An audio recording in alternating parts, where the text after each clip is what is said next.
Buenas noches, compañeros de medicina. El día de hoy vamos a continuar hablando sobre la diabetes mellitus.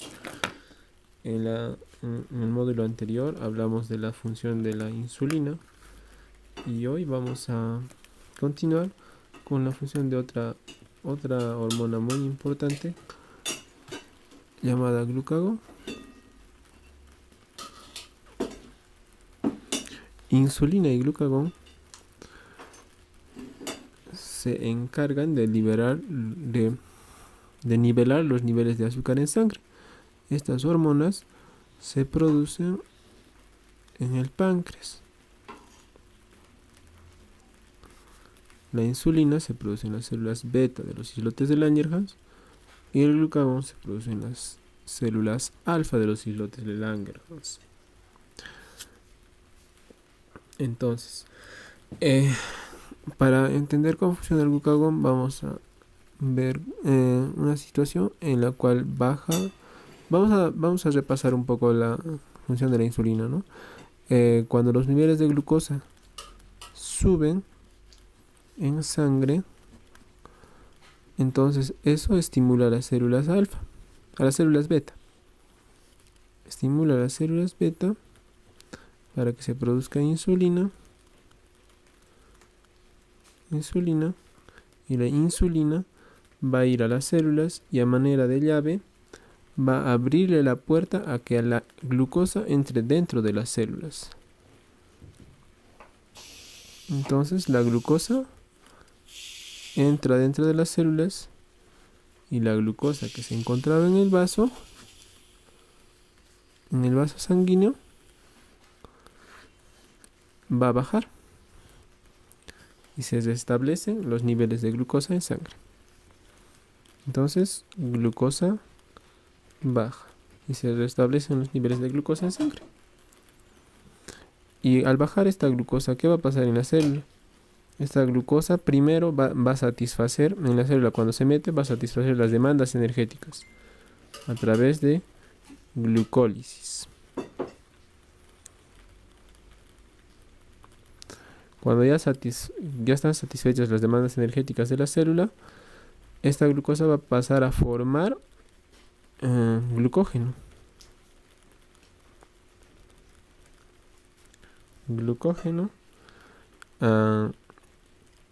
A través de un proceso llamado glucógenogénesis, y simplificando, glucogénesis.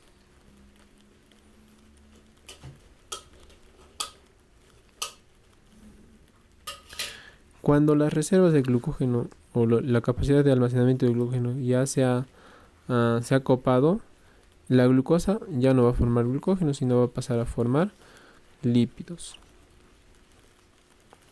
a través de un proceso llamado lipogénesis.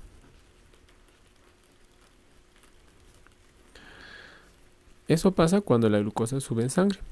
Ahora, ¿qué pasa si yo un día no he desayunado o he hecho bastante ejercicio y los niveles de glucosa bajan? Glucosa en sangre baja, pero en la célula igual necesita energía. De manera que en este caso se activa otra célula, se activa la célula alfa. Entonces esto va a estimular a la célula alfa para que libere glucagón. Este glucagón va a ir entonces, no va a bajar el nivel de energía, sino lo que también se quiere producir es energía. Entonces el glucagón va a tomar las reservas que había construido la insulina para convertirlas en energía. Entonces el glucagón va a ir donde el glucógeno y a través de glucogenólisis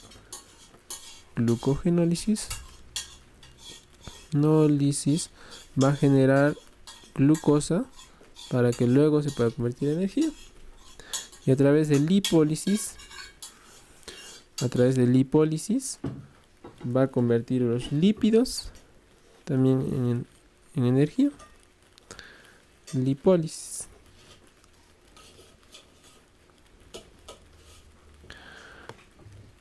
Entonces, pero cuando convierte los lípidos en energía, se va a producir a su vez un producto no deseado, que son los cuerpos cetónicos.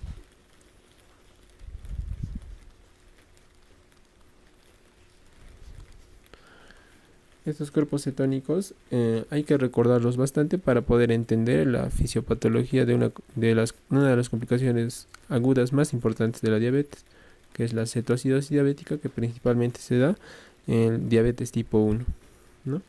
Y hablando de diabetes tipo 1, ya que entendemos cómo funciona la regulación de glucosa, podemos pasar a entender en las situaciones, ¿no? En las que falla esto las que falla la insulina y se genera en la diabetes. Entonces, vamos a ver que se dan tres situaciones, ¿no? Una situación en la que el páncreas, que es como una fábrica o como un cerrajero que genera una llave llamada insulina. Genera una llave llamada insulina para abrir una puerta.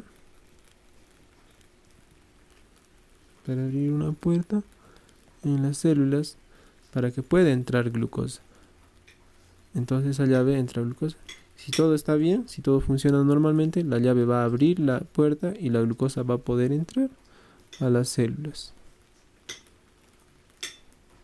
La glucosa va a poder entrar. Ahora, hay un caso 2. Otro caso, en la que el páncreas no va a producir esa llave que es la insulina.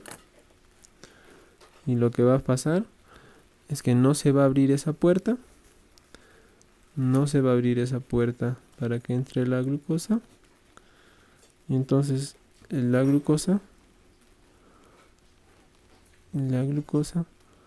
se va a acumular en la sangre. No va a poder entrar dentro de la célula. Y hay una tercera situación en la que el páncreas sí produce esta insulina, pero esta llave no va a funcionar en esta puerta. Va a producir insulina, pero no va a funcionar en esta puerta. Por lo tanto, la glucosa también se eleva en sangre. A esta situación vamos a ponerle A, B, C. A la situación B la vamos a denominar diabetes tipo 1. Diabetes mellitus tipo 1. Tipo 1. Y a la situación en la que sí existe insulina, pero no funciona el receptor. El páncreas sí secreta insulina, pero el receptor no funciona. Se va a llamar diabetes mellitus tipo 2. Gracias.